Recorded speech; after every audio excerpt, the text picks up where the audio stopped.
this is the problem. It's still the political conversation, and guys are dying every day. I wanted to tell you, I want to stop right at the top of this and say one thing. I have to apologize to the President of the United States, myself, right now. I have to do so because yesterday I made a statement about something that he didn't say at the speech at West Point. And this has been politicized. And I didn't want this to be politicized like it's being politicized right now.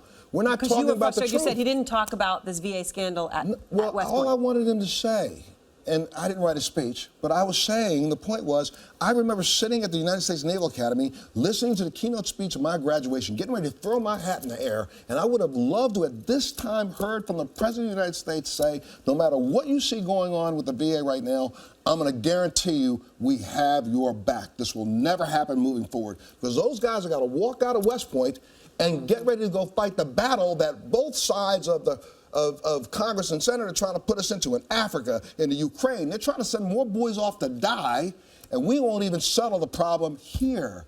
Here's what has to happen. Remember 4 years ago? It took Congress and Senate 16 days to figure out we needed to spend $50 billion to put 33,000 soldiers in the field to put their lives on the line, leaving body parts over in Afghanistan. It took them 16 days to figure it out. We launched it. It was done in 90 days. Right. We could surge right now. Surge. Watch this. The president doesn't need the Congress, doesn't need the Senate, doesn't need anybody. All he has to do is tell each branch of the service, watch this. I want you to open up all the active duty hospitals and clinics on bases right now. I'm going to issue a temporary order as the commander-in-chief. I'm going to bring back on temporary active duty. Best care. Best care. I'm going to bring back temporary active duty. Some of the corpsmen who have just been let out. Bring them on and help us in 90 days clear the backlog. We could do this. We could do this. I'm talking to And you're saying he can do this without Congress. Doesn't He can anybody. do this now. It doesn't cost anything. Right, but this it's is in the budget important right because now. right now there seems to be, a bit of hiding behind reports and waiting for accountability. And you're saying there's something that could be done now. Let me tell you, some soldiers could walk right onto a base with their.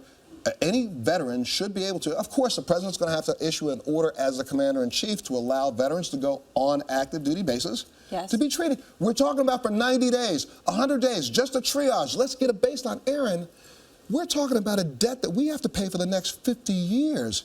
We don't even know what the baseline is. There are guys who haven't been seen for 2 years. They went out. They went out as an amputee. They have 7 maladies right now, and we don't even know what's going to cost to take care of them.